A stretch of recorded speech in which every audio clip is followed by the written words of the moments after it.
goodness, I really wish. Goodness,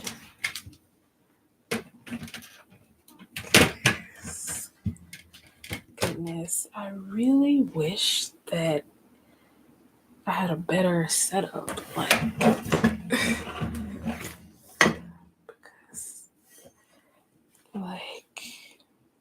People are going to watch these.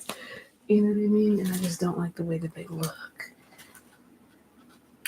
Like people are going to watch these, and I just don't like the way that they look. And I don't like the way that they look on this camera, and it's been bothering me for weeks. Like camera, and it's been bothering me for weeks. It's been bothering me, and when I tell you it's been bothering me, hey. Let me share the link. Hold on. Let me share the link out so people know that we're here. Let me see.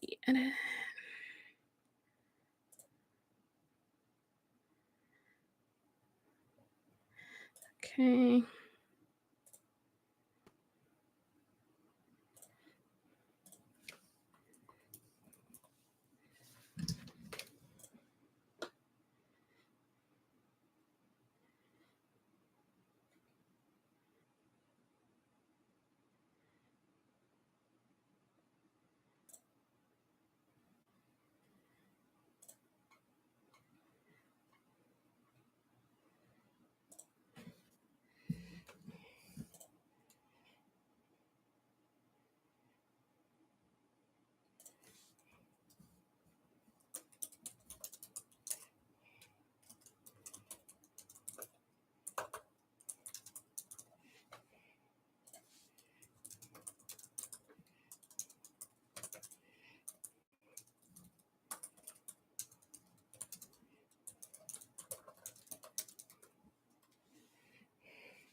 I will post it in our chat.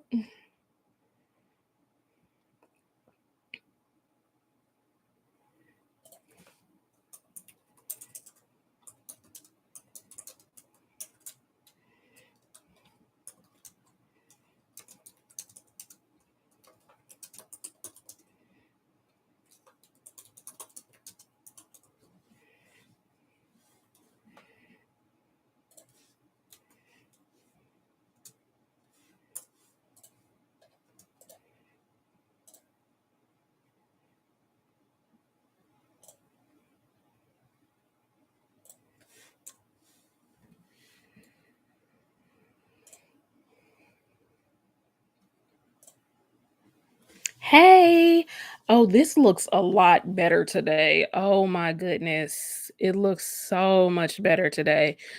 Y'all, I have been trying to figure out a YouTube live setup that I like since we started class, and I do not have one that I like. It frustrates me to no end because I really care about how my content looks, and I do not like the way the lives have been looking. Thank you.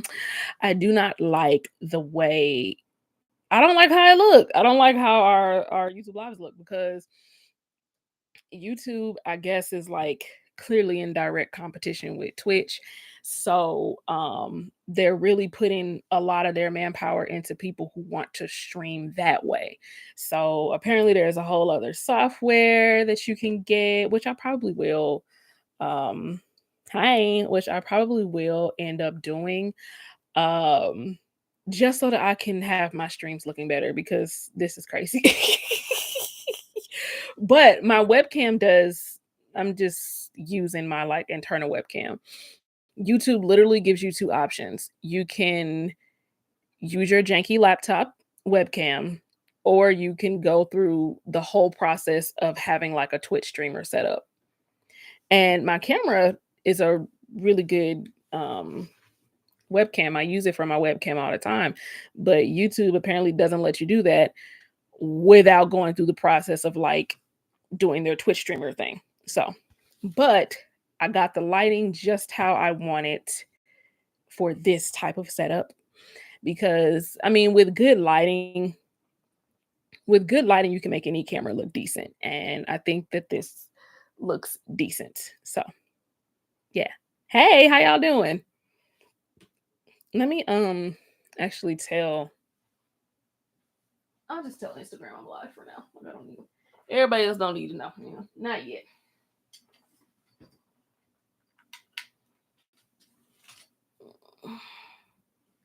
Okay, that's decent.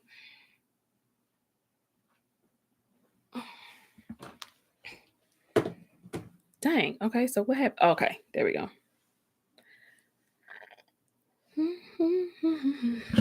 All right, can y'all hear me pretty good? You hear me good? Okay. Also, let's hope that YouTube cooperates today because last week we had to go on TikTok. Shout out to the teachers union meeting. Shout out to the teachers union meeting. Don't let them hoes union bust y'all.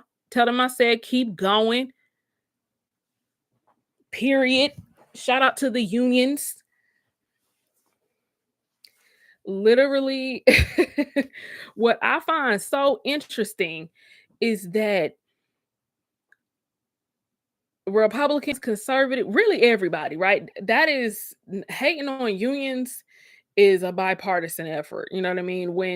When Democrats need to get elected, they love unions, but any other time they don't really be standing up for unions. So I don't really rock with them like that in that regard. But what I find so interesting is that Republicans, I saw one of them on CNN yesterday talking about um how it's a good thing that this administration wants to dismantle teachers unions because teachers unions mean that you could be a bad teacher without getting fired and bad teachers actually come from unions and I'm just like okay you're doing a whole lot and for somebody who doesn't want a union to exist that's what your political party is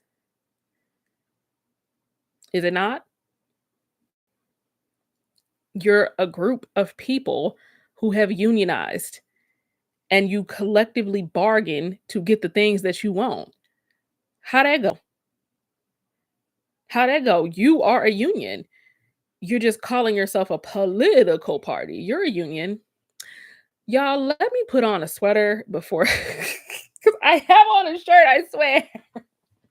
I just realized this looks crazy. I do have on a shirt, barely, but still, like we're just gonna put on just a little sweater. I'm gonna go get a sweater. I'm gonna get a sweater, put on my sweater. Okay. Wait, hold on.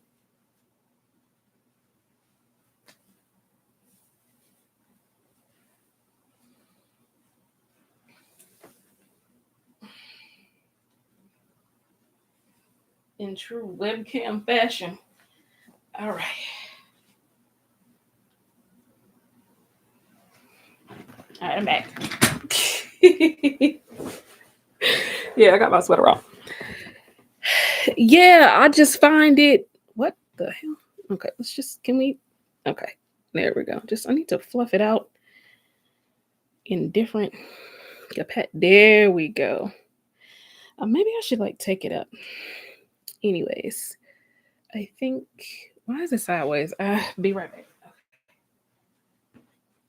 It's like I love the fro, but it takes like once I get it to how I want it to get, I can't really fool with it because once I start to fool with it, that's when it goes flat and it's just really weird looking and all of that.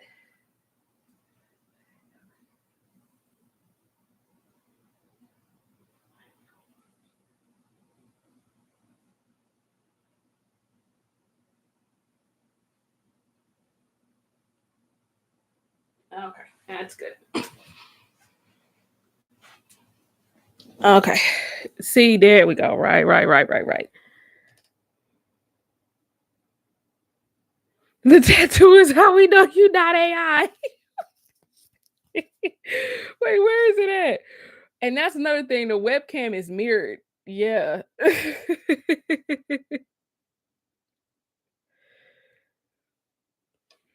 Look, hey. All right. Apologies for whatever went down about this week with the lesson. I really thought that on Tuesday, I sent y'all a message. I was like, "Yay, I found an app that'll let me automatically do a transcript." But attached to that was the link to the lesson and the transcript. And I could see it on my end, and I didn't see any comments. And I was like, that's not like my students. Like they probably they just can't see it. And come to find out, y'all can't see it. So I had to re-upload it today. Sorry about that. But that's cool.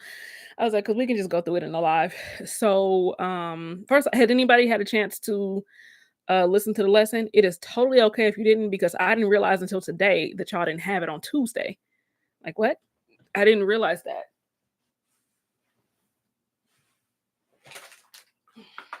Need water.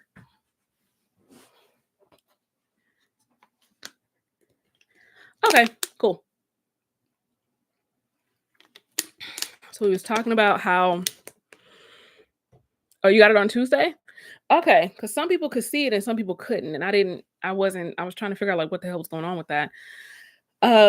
Especially because like it was one of those things where, I don't pay to subscribe to a whole lot of, well, I do pay to subscribe to some things. But as far as like extras, it takes, at this point, it really has to be like, oh, I could really use that feature for me to like subscribe to stuff for my content creation. So when I saw that this app could automatically give me a transcript, and a damn good one. Like, I don't know what kind of AI they're using, but they didn't mess up a lot of my words when I was recording. I was like, okay, that would be really cool. I'll pay for that. So for y'all, some of y'all not to see it, I was like, oh no. I want my $12.99 a month back. Hold on. But anyway, I'm still, so Gigi, I am tempted to talk about unions. I'm very tempted to talk about unions in live tonight because you had a union meeting, but it's cool. We can talk about Tuesday's lesson because let's do it. Oh God. Collective bargaining is one of my favorite things about this great nation. It's not too great right now, but no, collective bargaining, labor organizing is one of my favorite things to do. It's my favorite things to talk about because it is the people's response to America trying to keep people enslaved. One more time. Labor unions are the people's response to America's attempt to keep people enslaved. This country was built on, as we know, free labor of African Americans, like how we've been learning about. Like it is the entire economy. It is how this economy works. The governor of Louisiana just said just a few short years ago, we literally can't have prison reform here because if we do, our economy will shut down. Our whole, like, it will shut down. And so, oh, I'm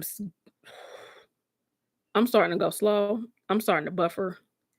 If YouTube plays in our faces one more time,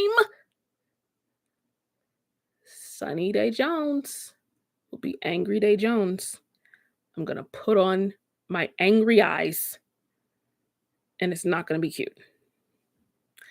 Anywho, but yeah, so labor unions are the people's response to that, because when you build an entire country, when you become quite literally a global superpower on the back of unpaid labor has to keep going.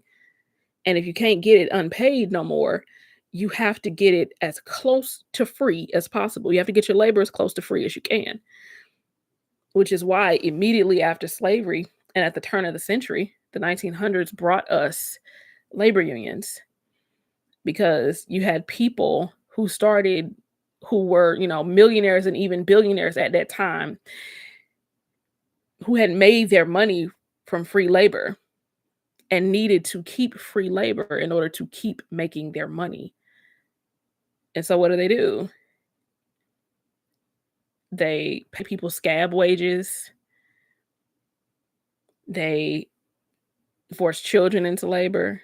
They do all the things that they were doing to African Americans when we were enslaved. They do the exact same things, except for this time they pay you a penny a day and be like, "Well, we paying you, so who cares?" So then people have to collectively organize. People have to unionize. People have to collectively organize for workers' rights because we are a country that is built on the premise of workers not even being human, let alone having rights. Like, so literally overnight, we have to go from a country, from a slave society. We have to go from a slave society to a society that pays people to work. Oh no, we gonna have to inch, inch, inch, inch along that path.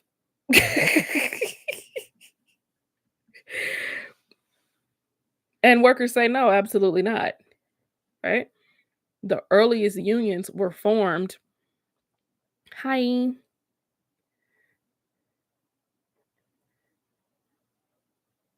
Okay. Night night. Get your rest. Yeah. So you have, mind you, the people that started the first collective bargaining unions are the children and grandchildren of either formerly enslaved people or people who lived through the Civil War, right? So these are people who know what slavery was and who know what slavery was like for Black people. And they said, oh, no, no, no, no, no.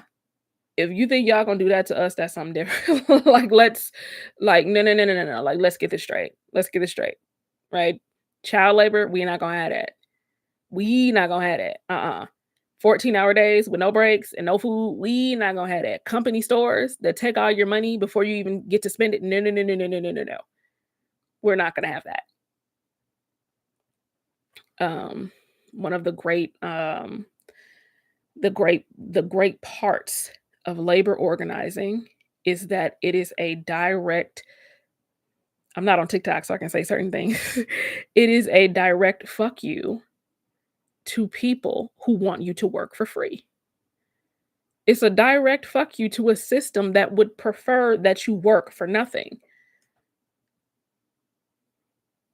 What's the Chris Rock joke? Is it Chris Rock? I don't know. Who said, yo, minimum wage is quite literally the legal minimum. So your boss is like, if I could pay you less, I would, but legally, here's 725. It's nuts. It's absolutely nuts. So shout out to the unions. Shout out to the unions. Shout out to the unions and shout out to the unions who vote to strike.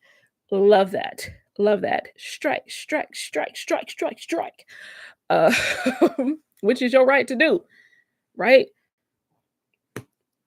Which is what the political party unions do.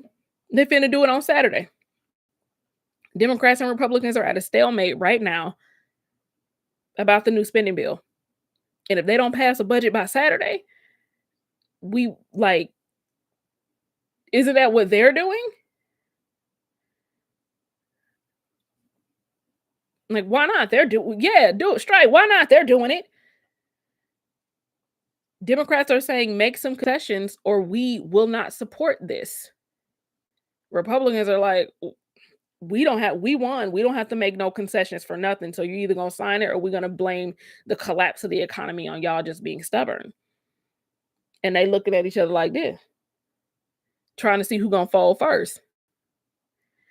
Absolutely, I agree. I agree heavily. I agree. I agree that Democrats at the very least, y'all shouldn't be helping them do nothing. Because they still need a couple of Democrat votes. right? It wasn't a complete takeover. You still need 4 or 5, maybe 10 Democrat votes. I say don't give them to them. Don't help them do nothing.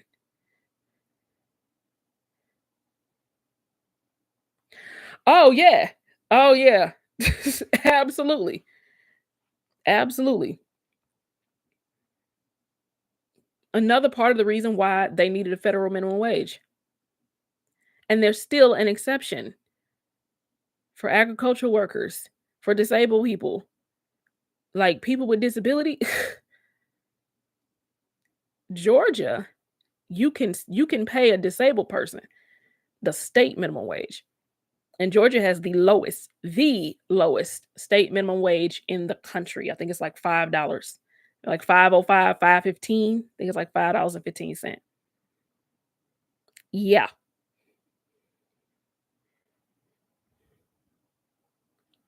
Oh yeah, we do.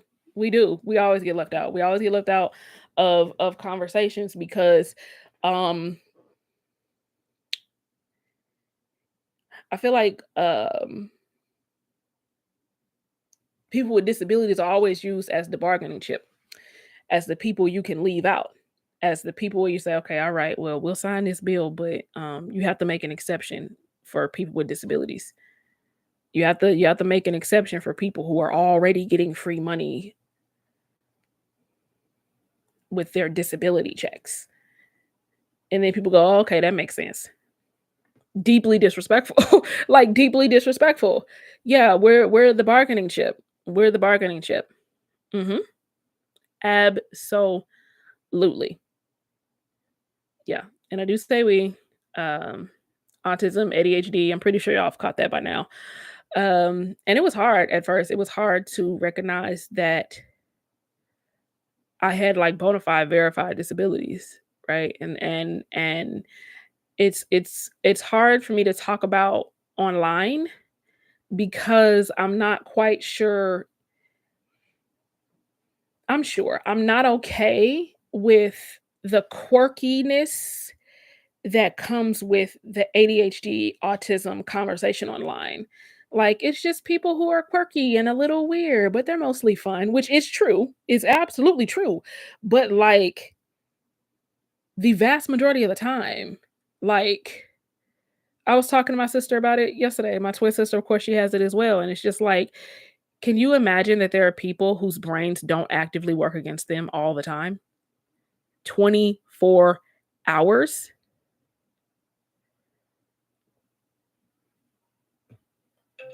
Like 24 hours a day. Can you believe? Like there are people out here whose brains do not debilitate them. It's crazy. It's just nuts. All right, so we've been through unions, we've been through disability, we've been through accommodations and all those things. It is nuts. Oh yeah, it's crazy. Okay, so uh, quick tangent and then back to the lesson for real, for real. So,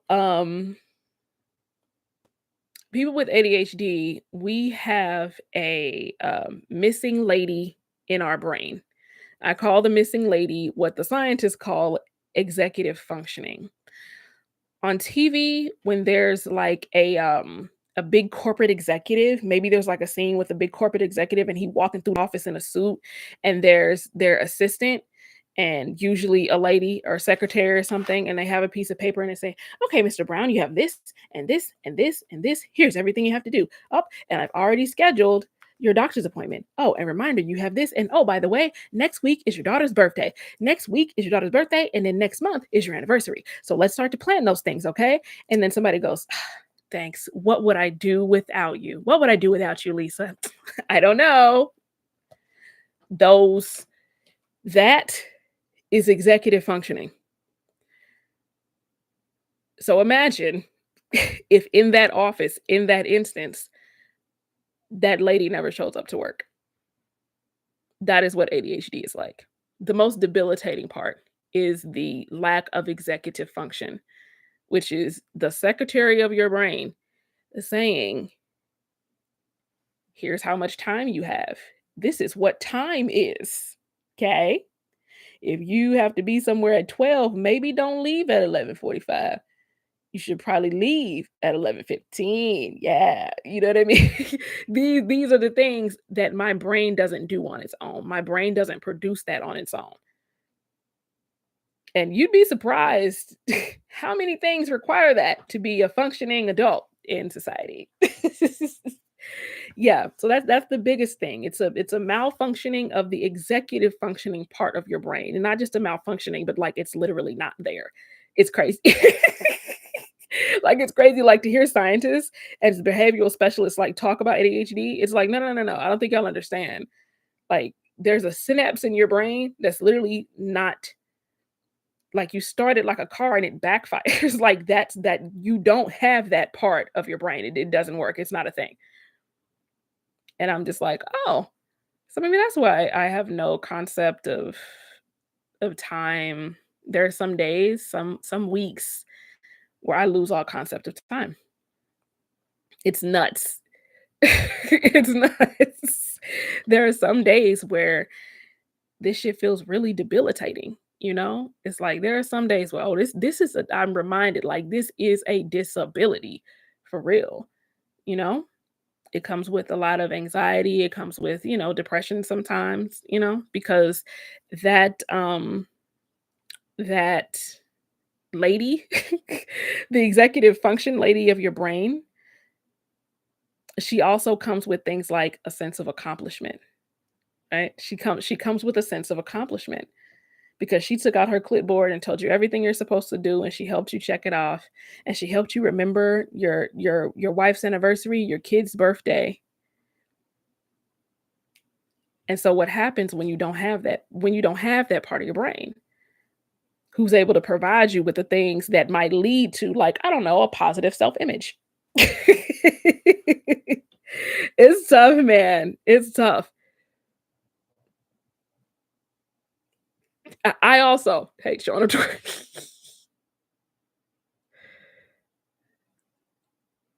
Yeah. Mhm.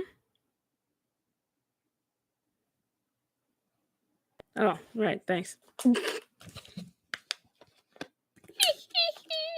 Duh, don't follow through. Yeah, there's no, "Oh, good job, we did it because we didn't do it. We forgot to do it."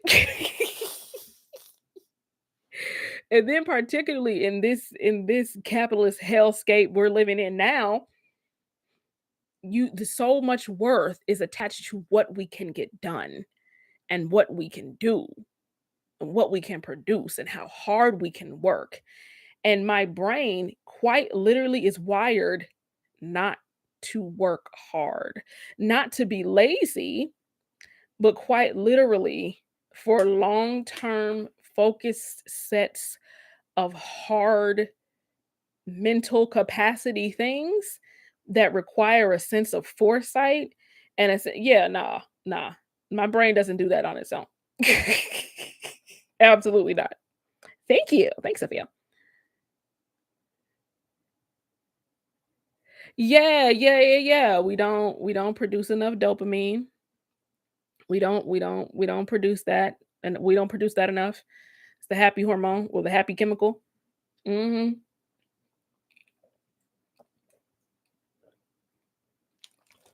Dopamine. I'm got the basketball game on mute right now. Your team wins a basketball game, that feeling, the dopamine rush. You know what I mean? That rush of euphoria that lasts for like 3 seconds when good things happen or when you're scrolling on the internet, dopamine. Literally, your brain is like, "We're done with this." And you're like, "Wait, no, no, no, no, no, like, no, we can't be done with this. I don't think you understand." Your brain's like, "No, we are finished with this. We're done. No more of it." Or on the flip side, our brain is really interested in this. So we're literally only going to focus on this. Yeah, it's called hyperfixation. So on the flip side of that, for example, 2 months ago, I started playing The Legend of Zelda. I haven't touched a single other video game that I have.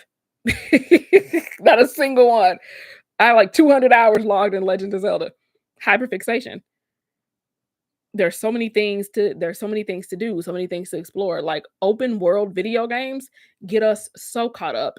So, so, so, so, so caught up.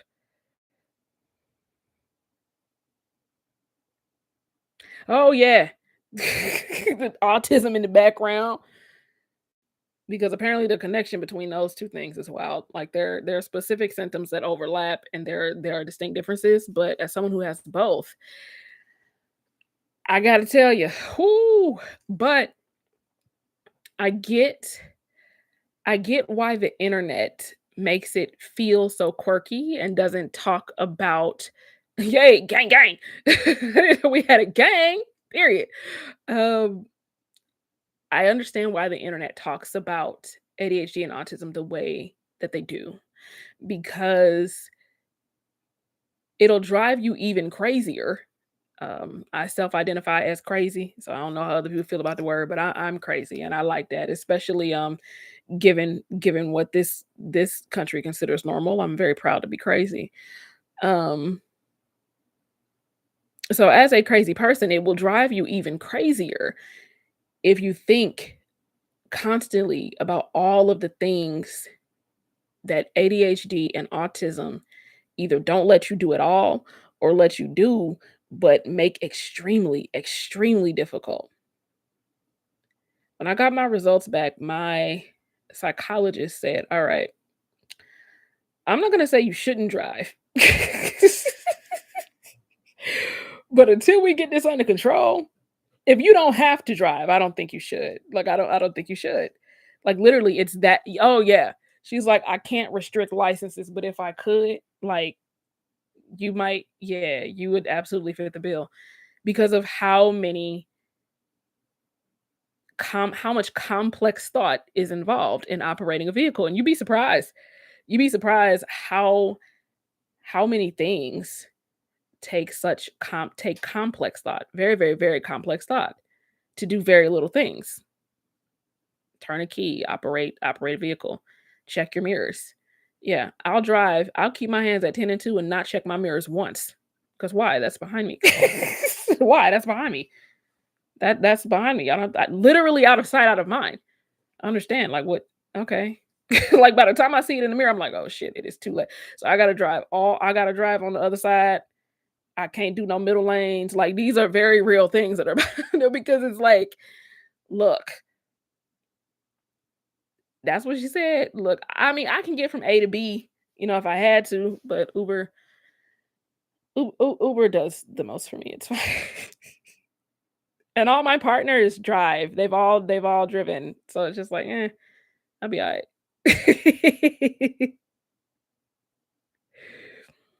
I know better. Did y'all know actually that particularly in women, a sign of ADHD is frequent car accidents because of the stuff like what I just said.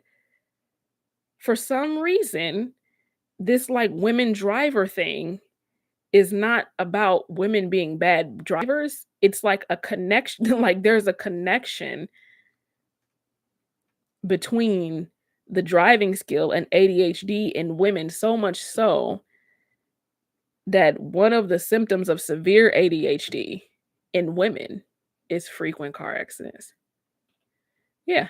Can't pay attention long enough for that. What? Come on. I didn't even see that pole right there. Curb check. Damn, I didn't see the curb. My bad. I was just making sure the curb was solid and it was still there.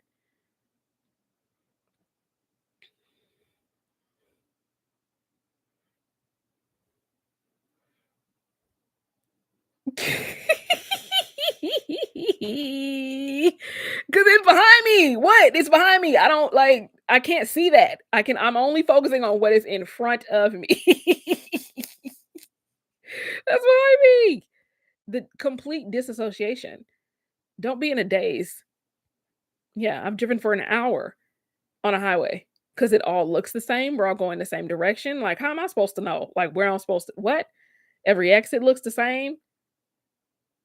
It all blends together. I drove 45 minutes past my exit one time.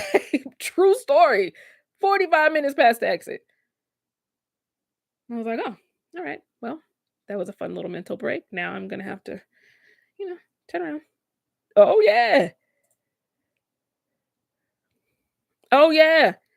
Just right through a red light. By the time my brain recognizes that the light is red, and so I need to because the processing is slower, right? The autism affects that too. The processing is slower. So by the time I see the light and go, that is a red light, and that means I should stop, right? Yeah. Very, very good chance that I will just completely miss that. Absolutely. Yeah. And don't let there be like the only thing that keeps me the most safe on the road is is the sense of urgency, right? Because one thing that ADHD people are really good at is controlled chaos, right? We're the perfect people to call literally in an emergency. Like we're the perfect people to call because once our brain recognizes that it is urgent and needs our attention right now, it's like, oh, maybe the secretary's not there, but everybody else is. So literally all hands on deck. All hands on deck. Here is what we need to do. It makes me an excellent protester. It makes me an excellent protester. Yeah. Yeah. I've led the marches. I've said, hey, you people over here, you people over there, y'all are gonna watch the kids. Y'all said y'all here to get registered, people registered to vote. Okay, y'all can be over there. All right. Well, the police have told us we need to disperse. All right. How many people are here? Like, makes me perfect for stuff like that. Perfect.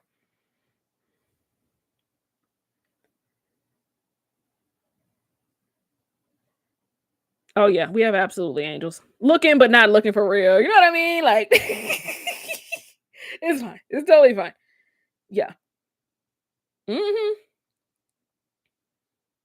It makes me an excellent protester. It makes me an excellent teacher. Makes me an excellent teacher. I can go I can go with the flow. It's the perfect balance of freedom and schedule, right? Like we have class Thursday from 8:30 to 9:30. But in class, we can talk about whatever we want. It's a perfect balance. And it's always been the perfect balance for me. Like these are the concepts that the students need to learn. And as long as they got this, and they are there on Monday, Wednesday, Friday from 8 to 9:30, do whatever you want in that time block as long as they get to this destination by the end of the semester. Perfect. Perfect. I got this. Yeah.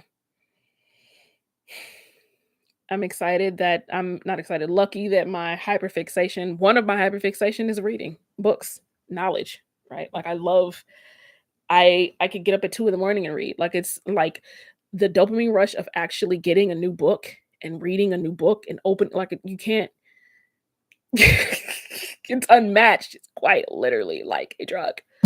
Yeah, it's unmatched. Completely unmatched. Yeah. Mhm. Speaking of autism and ADHD, okay, I'm gonna take a hard pivot to but it's cool because it's gonna get us back on track for like the history lessons. There is a very good possibility as people try to reconstruct what happened that day that Emmett Till had autism or at least some form of social anxiety, right? Um, as they try to reconstruct what happened that day when he was whistling at the white woman. His mother, his family members, um, are pretty much in agreement. Historians, pretty much witnesses, pretty much in agreement that what was heard or seen, if there was a whistle, right? If there was, oh, he made a sound at a white woman, he whistled at her, whatever. If there was a whistle towards what somebody thought was a white woman, that's probably what that was. 'Cause mind you, he was from Chicago, and he was on a trip down south in Money, Mississippi. So you got a 14-year-old boy living in Chicago, going down south, going to Money, Mississippi in the summertime. Talk about social anxiety. Walking into a general store. It is said that he would have what we now call tics, like a leg jiggler or like I took them away so that I would stop doing it. Ah, got one. Pin clickers. Yes, yes, it was a stem. Mhm. Mhm. Mhm. Yeah, like pin clickers and things like that. It is very possible that if there was a whistle, that that's what that was, to calm himself down because of how anxiety producing that situation was for him. Yeah, very, very possible that that was a tick, that that was a a stem. Yeah. Mhm. It makes it all the more heartbreaking, which is why the connection Black history is everywhere, right? But particularly the intersection between, Blackness and disability, right? Like, what does it mean to be Black and disabled? It's like your experience is so, so different already than the rest of the world, and now you have a brain that doesn't wanna cooperate with that, that quite literally doesn't understand that you're in a different environment, right? Imagine a deaf Black child in the 1940s. A hard of hearing child in the 1930 Southern America. No, it's not because he can't hear you. You know what I mean? It's like he can't hear you. Saying that's the colored side. He can't hear you. She can't hear you. So what are though what for me, intersecting Black history with all of these other parts of our lives, is important for that reason. For that reason, because it gives you a whole new understanding. Like that blew my mind, truly. That gave me an entirely new understanding of something that I thought I knew a whole lot about. A whole lot about. Oh yeah. If it was a STEM, it's all the more, oh yeah. Oh yeah. Mhm. Yeah.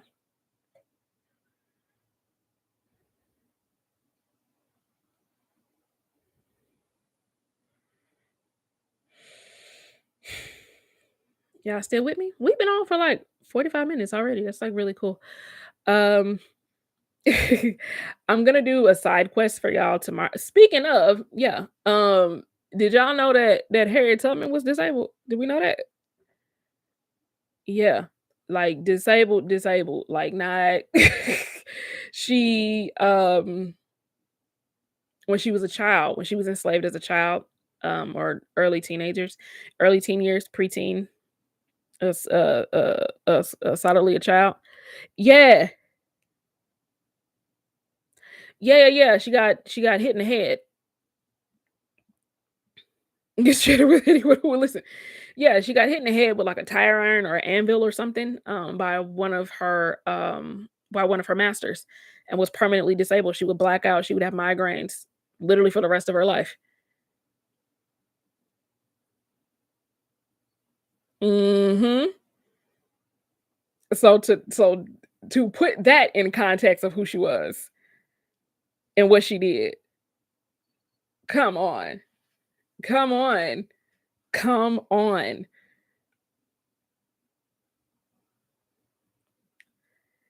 And, yeah, I shared the, article. I think it's somewhere in the syllabus. I need to redo the whole syllabus. I have to redo it, because the my direction for the class has changed, you know what I mean? So I just need to spend some time this weekend, like, redoing it. All the resources are gonna stay in there though, and that's just gonna be a running list.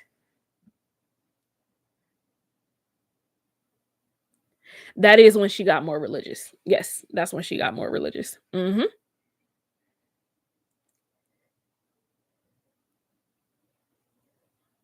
Yeah, like a wrought iron, like a tire iron, some type of something like that.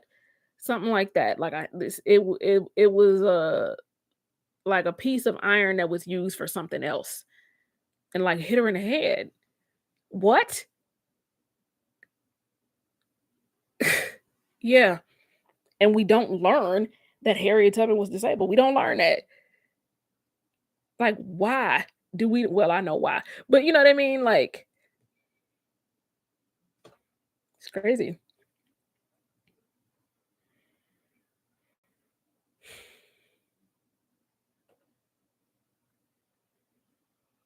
Comments.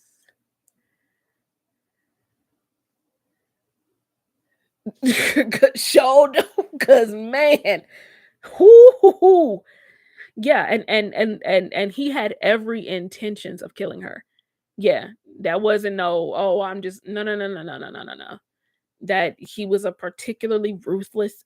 He was a particularly ruthless master, and he was known for being ruthless like that. Absolutely, yeah. On the Underground Railroad, blacking out, having to stay at people's houses because Harry done passed out again. What?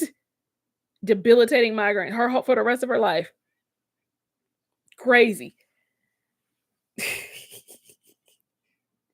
Yeah, laugh, keep from crying, I tell you. Hmm. So this week we talked about how slavery made it into the law, and I want to make sure I touch on that before we go, because actually, let's work backwards. So I ended the lesson by talking about um, how familiar that is to things going on today, and how do I put this? Oh, the Lakers are losing the game right now. Oh yeah. Mm, whew. Yeah, like for real, like bricks on bricks on bricks. Um, I talked about how um, making slavery the law, right? Making slavery the law, and then turning around and reversing that sort of because we all know about the 13th. Well, maybe I don't want to. I gotta stop saying we all know because maybe we don't.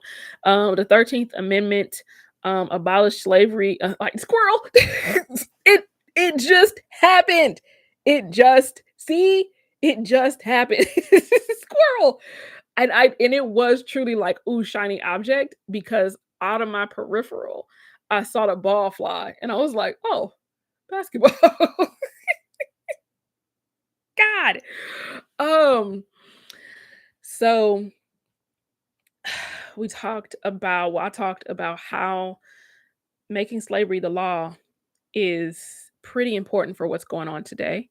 And I should stop going, hey, we all know this. So the 13th Amendment abolished slavery unless you are convicted of a crime. And mass incarceration just was a spin-off episode of slavery ever since.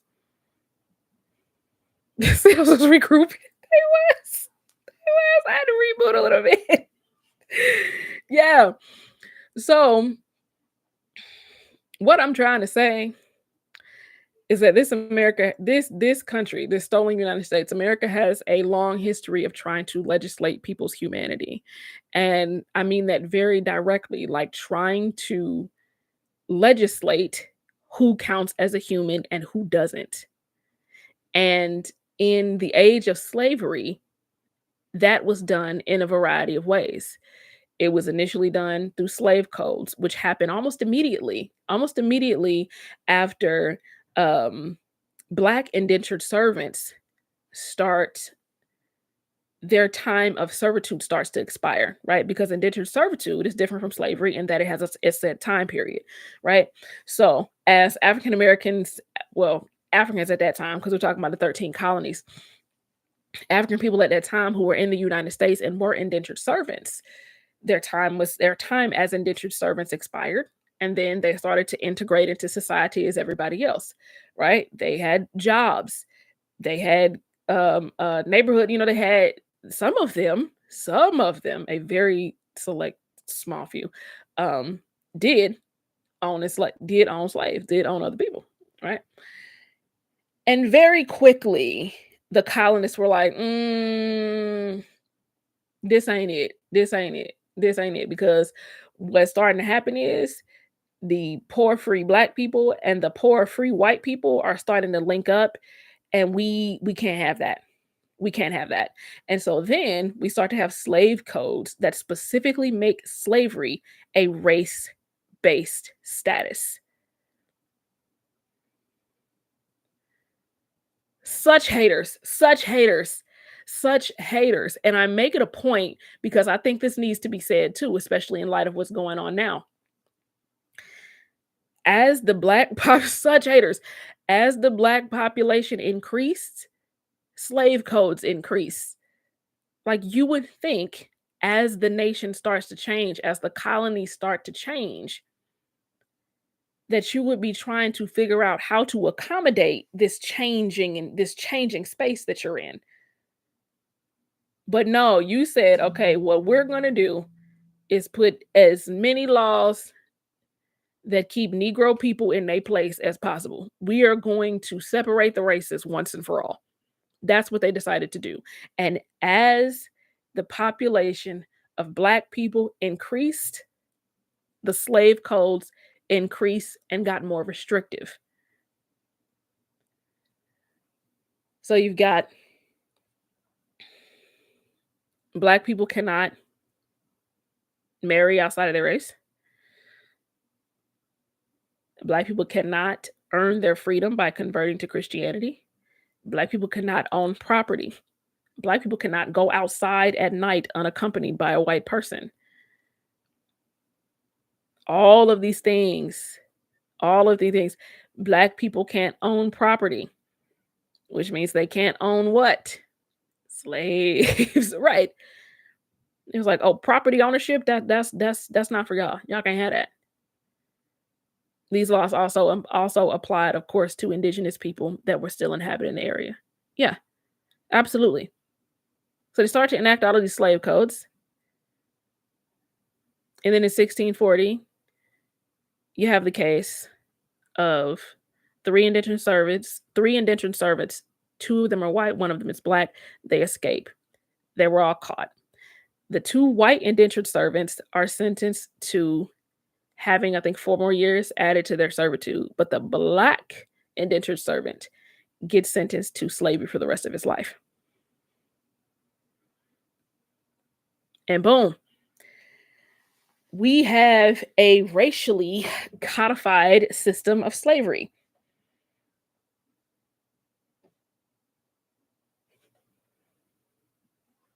Yikes. Now we have a racially codified system of slavery. Now to be Black is to be a slave. That is it. So then when you get to Supreme Court decisions like the Dred Scott decision, and I go into depth about the Dred Scott decision in the lesson too, we've already established that Black people are property and therefore not citizens and therefore not human beings. And so now the Supreme Court with the Dred Scott decision just puts its stamp on it.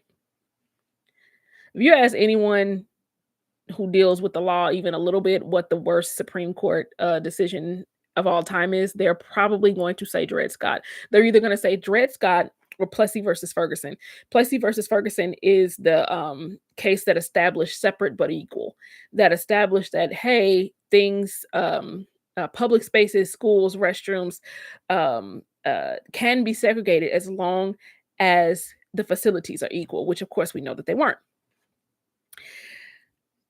Those two court cases are always seen as the worst. I also agree that they are the worst. Reversing the Dobbs decision though, that's also real. Yeah, snatching the abortion rights, that's going to go down in history as a pretty bad one too. But the Dred Scott decision, in my opinion, is the worst. It is the worst of the worst because it quite literally ruled on who is a human being. The Supreme Court was on the wrong side of humanity. Being on the wrong side of a social issue is one thing, right? Plessy versus Ferguson. In Plessy versus Ferguson, the Supreme Court was wrong on a social issue, right? Deciding that segregation was okay, was constitutional as long as these requirements were met. That is a bad compromise. And they compromised on a social issue. They were on the wrong side of a social issue. But to be on the wrong side of humanity, oh man, yeah, that's bad. That's bad. A guy named Dred Scott is born enslaved. He's born enslaved, and his master dies, and he is purchased by another master. That master gets married, and they bop all around the country because that master named Emerson, Mr. Emerson, is in the army. Okay. So Mr. Emerson dies, and his wife decides that she wants to keep Dred Scott and Dred Scott's wife at this point, and she decides that she wants to keep enslaving them and to keep hiring them out to keep income. And Dred Scott says, I would kind of like to have my freedom.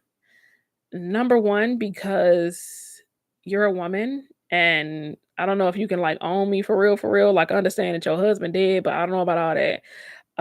I have I live in a state that allows me to purchase my freedom should I choose to, and I want to purchase the freedom of my wife and my children. And she was like, no, absolutely not. Now, this is a civil matter, mind you. This is a civil matter, and lawyers who have looked back at that case, which is which is a really interesting thing. Lawyers look back and historians look back at that case and said, okay, wait a minute. By all by all standards, this should have stayed a civil case, and he should have won that case because there was precedent, legal precedent for him being able to do that. But no, some pro slavery people got a hold of it and dragged it all the way up to the Supreme Court. And the Supreme Court ruled, actually, y'all shouldn't even be here because he's black and black people aren't humans. Like, what? You're nuts. That was literally it's really bad. I read it in the lesson. I read it in the lesson, but it's real bad. It's real bad. They basically say,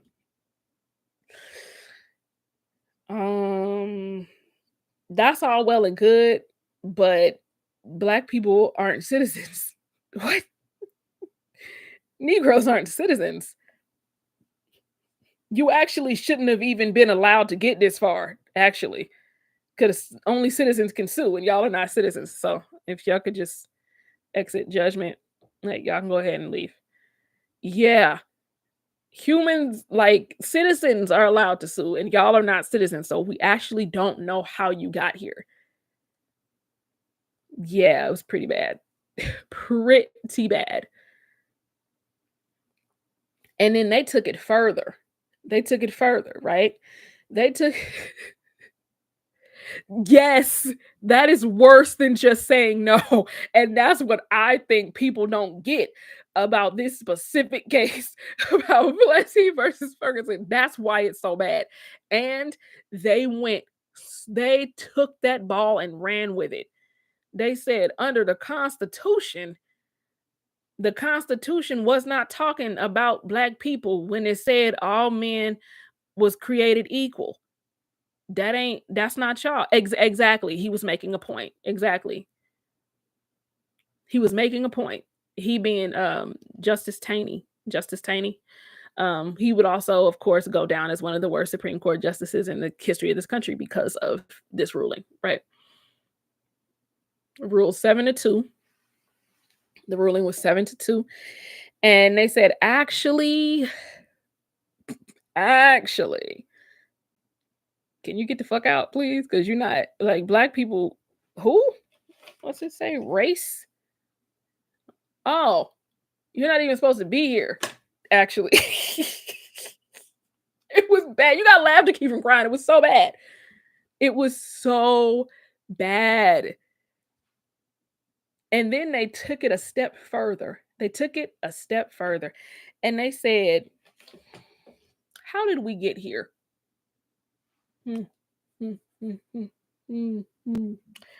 Oh, the reason why we're here is because Congress decided that they was going to decide what states was free and what states was slave, and they was going to be the mediator between states that wanted to be free states and slave states, and that's unconstitutional. Actually, Congress didn't have the right to do that in the first damn place. Actually, that's why we're here. That's why we have all this confusion. It was so bad. They said we have all this confusion because Congress was talking out of turn when they tried to mediate different states wanting to be slave states and different states wanting to be free states. They actually don't have the right to do that. Who are we? If a state decides they want slavery, who are we to tell them no? We're just the highest governing body in the land. We're just the highest governing body in the land. Who are we to say no? We're literally just the Supreme Court. Yeah, it was real bad. Mhm. So all of those compromises, Missouri Compromise, Kansas Nebraska Act, all of that stuff that you learn about in school a little bit, it's like not whole lessons, but they were the bolded words in the history books and the social studies books, all of that. Yeah, the Supreme Court overruled all of that. It was like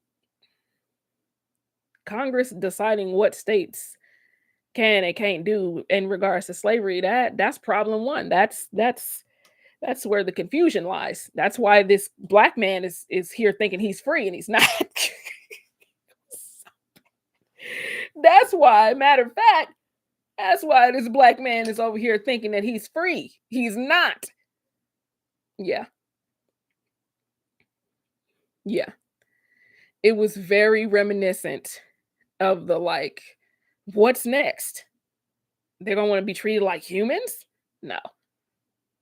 No. If we give them citizenship, the right to sue in court, what's next?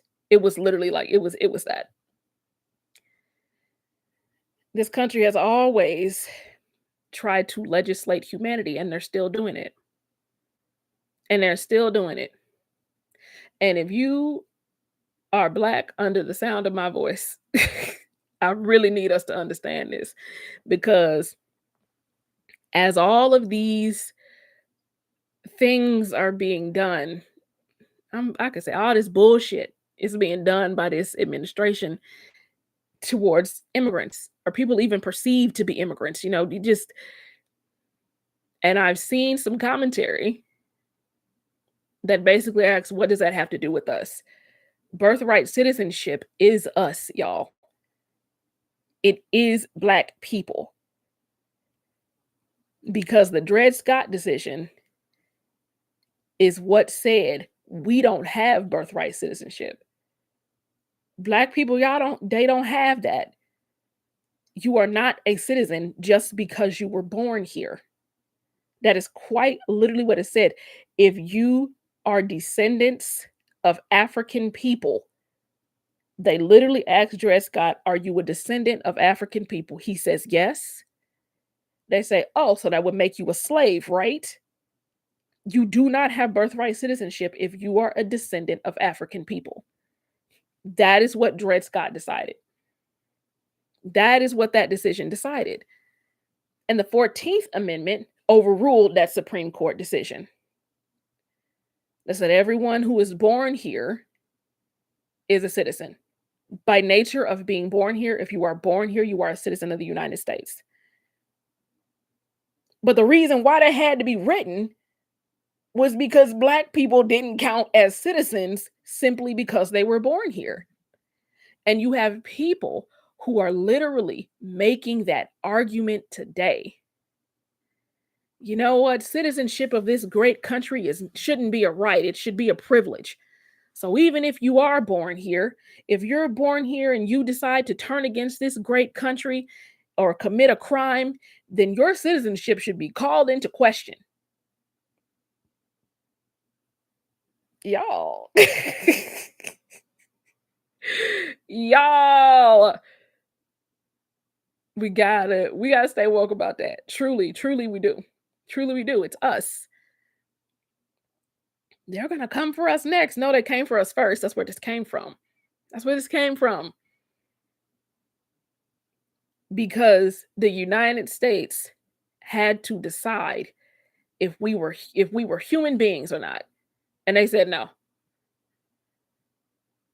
And they said absolutely not. I don't care if you're born here or not. I don't care if you're born here. You're not a citizen. It would be so easy for them to go back to that. Why? Why? Because although it was overturned, that's a good angle for me. Because although it was overturned, Dred Scott still gives them precedent. It still gives them precedent. Like, actually, we did this before. Of course, they're going to leave out why they did that and what it was about. They're going to leave out the slavery part, but they're going to say there's precedent. Mark my words. Mark my words. In this birthright citizenship conversation, if you hear a Fox News pundit or a Republican say we have legal precedent as a country of citizenship not being a right but a privilege, they're talking about Dred Scott. No, mark my words, they're talking about the Dred Scott decision. That is what they're doing. Yeah. They're not talking about immigrants. They're not talking about, oh, we let people come in from Ellis Island. No, no, no, no, no, no, no, no, no. That's not what they're talking about. When they reference, and we've done this before. I can hear it right now. And we've done this before as a country. We've done this before. We've done this before. We've created. We had to create ways for people to become citizens. So the 14th Amendment? So the Dred Scott case is what you referring to? Yeah. And the headline going on social media going to be Republican lawmaker advocates for a return to slavery. Yeah. Uses pro-slavery legal case to argue against immigration. Absolutely. If it hasn't happened already, it's going to happen soon. It is. They are absolutely trying to do this to Native Americans, especially as they slash funding across everything. As they slash funding across everything, yeah, yeah. They still make some members of indigenous tribes prove by blood, like literally carry a card, a tribal membership card that says that they are indigenous, that they actually descend from indigenous people. Absolutely. Yeah. Mhm. They're already starting to do this. And go, well, actually, when we got here, your people was here. Y'all wasn't even calling it a country. So y'all didn't even want citizenship. Those are the conversations we're gonna start having. I promise you they are. Promise you. Absolutely.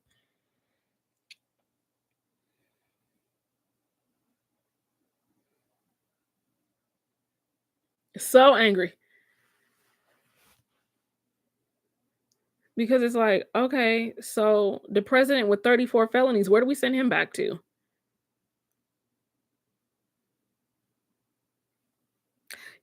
Sonny Day Jones, let me tell you something. Sonny Day Jones is never going to make anybody's list of the top 100, 1,000. Somebody can make a list of 1,000 patriotic people, and I'm not going to be on it. But I do think at the very least, we should have a president who respects the Constitution and respects the laws of the country. And he doesn't. He doesn't. So where do we send him back to? Where's the hearing call his immigration status? into question? Where's the hearing to call his citizenship status into question? He don't respect the Constitution. He couldn't even say that he would agree to a peaceful transfer of power, which is a constitutional requirement. I don't know. I just feel like we should have someone who is respectful at least. Hi. I can yeah, they can absolutely see you.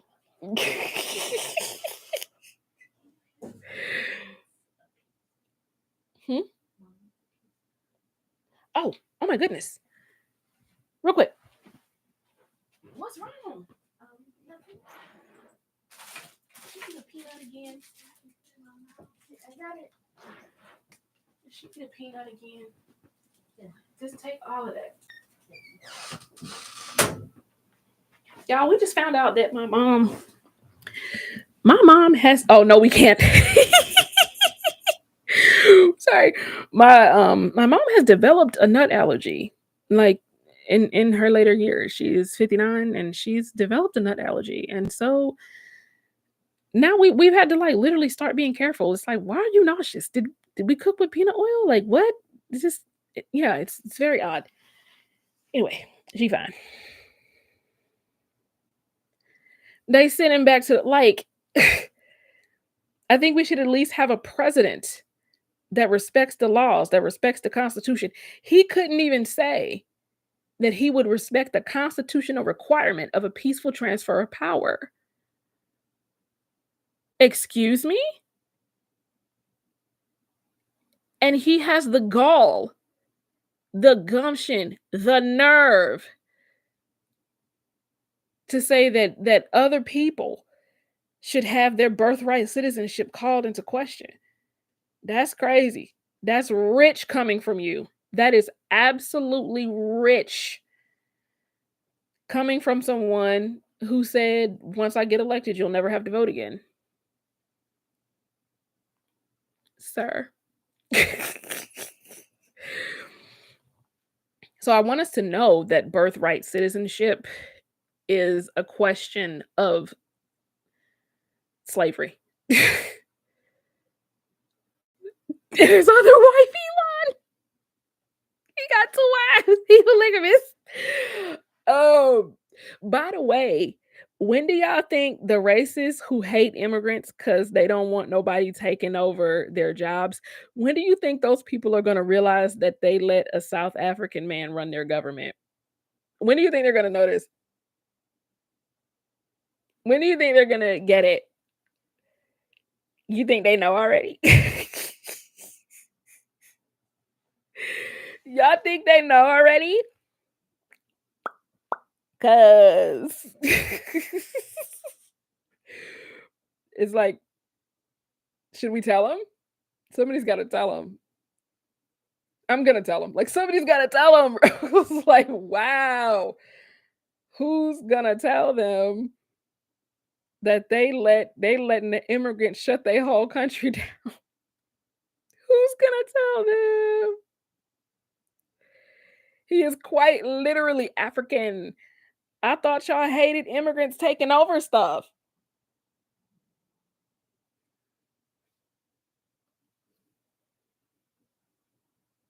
And Elon just became a citizen to my birthright citizenship. He just became an American citizen.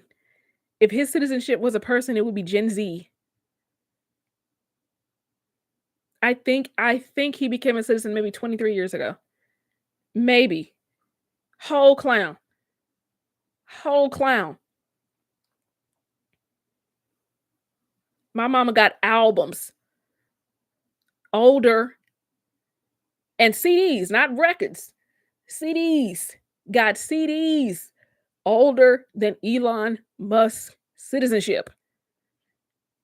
Lauren Hill's miseducation of Lauren Hill is older than Elon Musk's citizenship.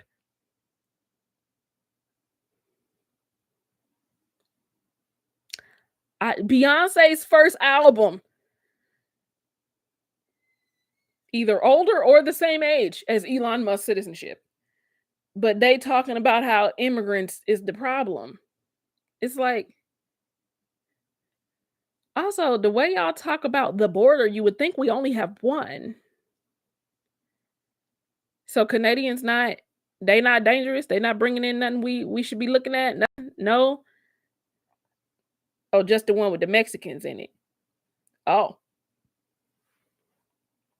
you would think, as much as they hate immigrants from the border, you would think we only have one border. But no, we ain't building a wall around Canada. Okay.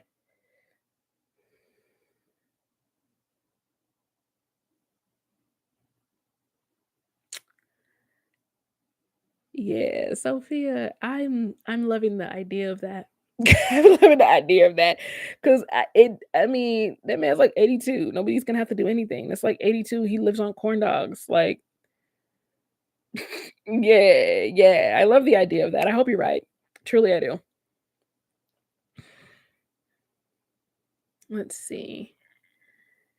Next week, I want to talk about abolitionists. Um, um, look, think I ain't? You think I ain't? Okay. Child, finna take out my crystals right now. And it's a full moon, shadow moon. Child, I tell you right now. Next week, I want to talk about abolitionists. I want to talk about abolitionists. Do y'all know? Okay, okay, okay. Real quick. A quick teaser for next week. Do y'all know about the slave's friend? Y'all know about the slave's friend? Yeah. So wait before here's something good. But before we start, it's actually something good. An abolitionist organization, an abolitionist group sought out to humanize enslaved people, and specifically had white children and their mothers as the audience for that. And so they created a book called The Slave's Friend. And it talked about a white child who had a black friend, and the black friend was enslaved. And it truly was a project to try to humanize and gain empathy for how enslaved people were being treated, particularly enslaved children. It's a very interesting project, and I think part of the reason why there's a lot of people who don't know what to do right now is because there's a lot of people that never learned that they could be abolitionists, that they could be the abolitionists of the story. Not the hero, the abolitionist. There's a lot of people who didn't learn that they can be the abolitionists in the narrative. And what the movement for abolition actually looked like. There were a lot of people, well, not a whole lot, but there were enough people who understood that the moral institution of slavery was wrong, that the institution of slavery was at the very least moral wrong, and who sought out to get that message out to as many people as possible as we were on the brink of civil war, because we were are are still a thriving slave society. And so whispering abolition, psh, put us on the path to civil war, the fast track. You hear me? The accelerated track to civil war. Mhm. Oh, slave society. So, slave society, but I also talk about this in a lesson. So, historians have had to differentiate between a slave society and a society with slaves. So, a society with slaves is a society that can function without slavery. Slavery is not embedded into the fabric, into the culture, into the economy of that society, right? You could take slavery out of that society, and that society would remain virtually the same. But a slave society, that is a society where slavery It's baked into the foundation. It's baked into the foundation. So I like to think of it as a society with slaves is a cake and slavery's the icing. A slave society is a cake and slavery is the flour. Slavery is the eggs. Like they're the ingredients baked into the cake. You can take the icing off and the cake would still be a cake. But you can't take the eggs out of the cake. That'd be something different. Can't take the flour out of a cake. It would be something different. That is the key difference. And that's also something that's important to know as people really try to downplay what slavery actually was. There are people who want you to believe that we were just a society with slaves, that we were a country with a little bit of slavery sprinkled on top, that there were just, a couple of black maids who weren't being paid to do farm work in the South. No, no, no, no, no, no, no, no, no, no, no, no, no. We were a slave society. And so whispers of abolition, rumors of abolition, hearing about successful slave revolts in Haiti, whew, led to even more restrictive slave codes and eventually the Civil War.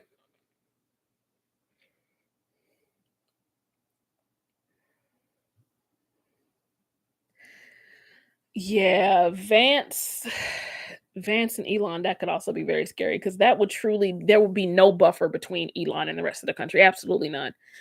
Absolutely none. Like you think Trump is spineless, you know what I mean? Like Vance, what? What? Elon will be mopping the floor with that man. So yeah, that's a little bit of what we're going to talk.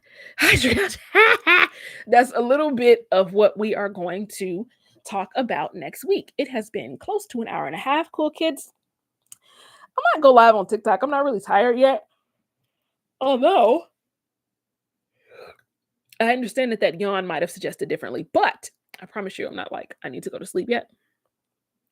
But I am gonna go ahead and end the right. Like I know that yawn said differently, but I'm not like super tired yet. So I'm not going live and like I'm not giving them a whole lesson. Like they ain't getting what y'all getting. But yeah, I might do that.